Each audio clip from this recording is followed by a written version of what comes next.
Hello,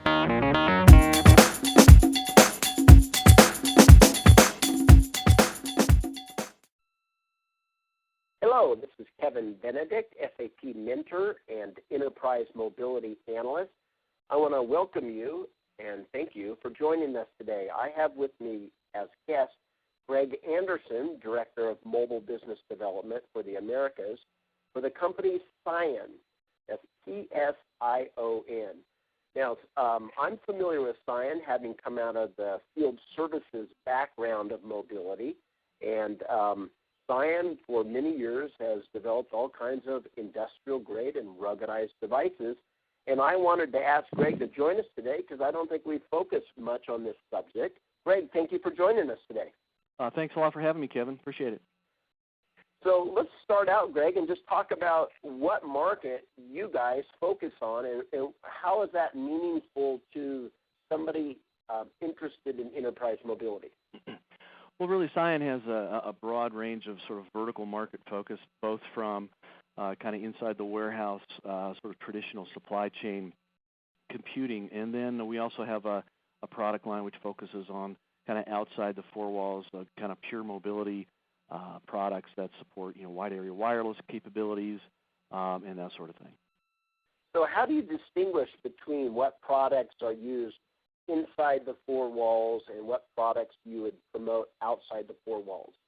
Sure. Well, it kind of depends, obviously, on application. Certainly, within the warehouse community, those guys are looking for different capabilities in terms of wireless features and that sort of thing, ruggedness, ease of use, those sorts of things.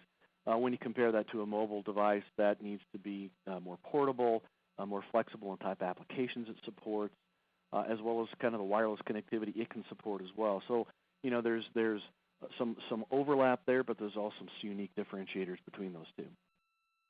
Got it. So let's focus today in this discussion on the mobility side, so outside the four walls.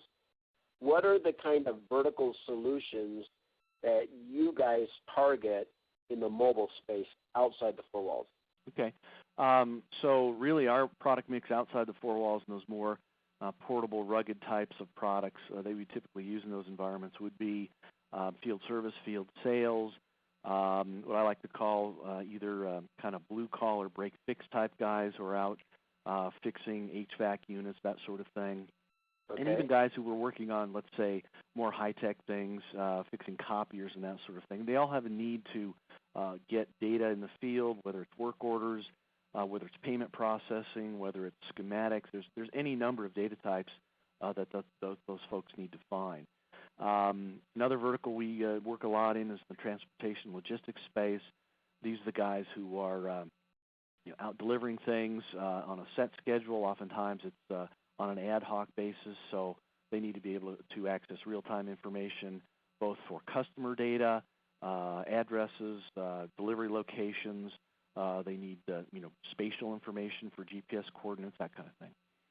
Okay, so the products or the handhelds that you guys have for using outside the four walls, those would typically have SIM cards in them, right? Yeah, absolutely. So one of our most recent releases of a rugged PDA product called the EP10 obviously would support GSM capability, which would need a SIM card, but we also support CDMA carrier technology as well, which doesn't require that. Okay, but most of the devices outside the four walls can also be used as a phone, then, right? Oh, absolutely. Yeah, these will all support both voice and data applications. You bet. Interesting. So, what would distinguish these ruggedized or industrial-grade devices from, let's say, an iPhone or an Android or a BlackBerry? What would be some of the differences you would see in your devices than as opposed to a consumer-grade device? Sure.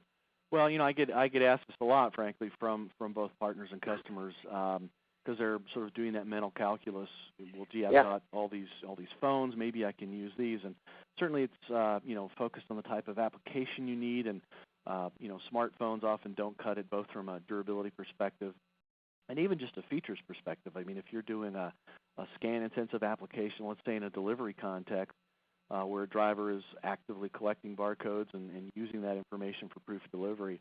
A scanning sled or using the camera, it's just not very efficient. So again, some of the differentiators obviously are durability, what's called ingress protection, which protects against dirt and water, those kinds of things. You have to figure that into your total cost of ownership calculation because I've seen far too many projects where folks have gone, well, I'm just going to take a smartphone and see how it works, and then they come to find out that it doesn't work so well because they're having to replace those because they break.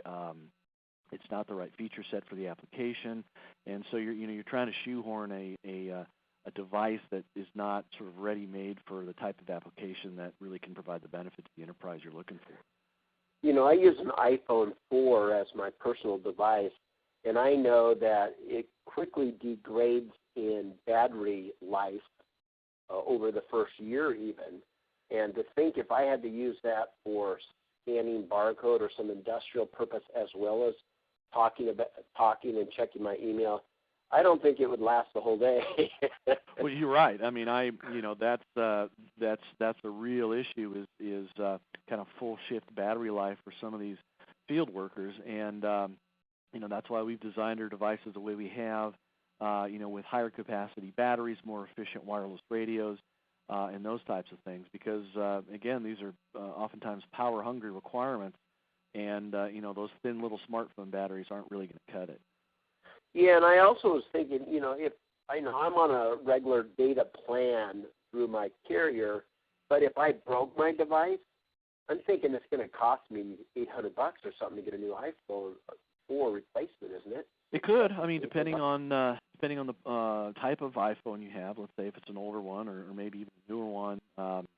If you bought the replacement insurance, all those kind of various value adds that the carrier adds add an additional cost, I might add.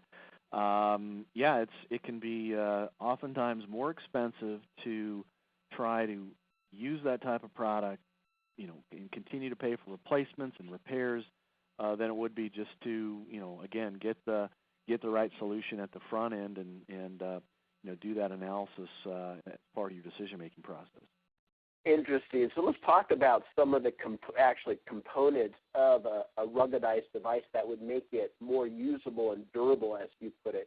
Mm-hmm. What are the things? Are there rubber bumpers on it? Are there different kind of glass screens? Or what are the things that make it ruggedized and better used for those tough environments? Sure.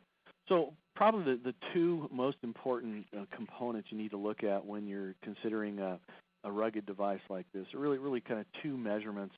Would be your drop specification, which is going to test how rugged is it in a drop environment. So is it going to be 2 feet, 3 feet, 4 feet to concrete, that kind of thing. And these are all specs that we publish for all our devices, and that will give you an idea of what kind of physical abuse you can take. The other thing I mentioned earlier is what's called ingress protection rating or IP rating, and that specifies how durable or how resistant is a device to both water and or dust and dirt. And certainly dust is a critical component for electronics. If you get dust in there in the motherboard, it can really wreak havoc on your product. So having higher IP ratings, high drop specs is going to be one of the key elements for kind of looking at what kind of rugged device is going to fit into your environment.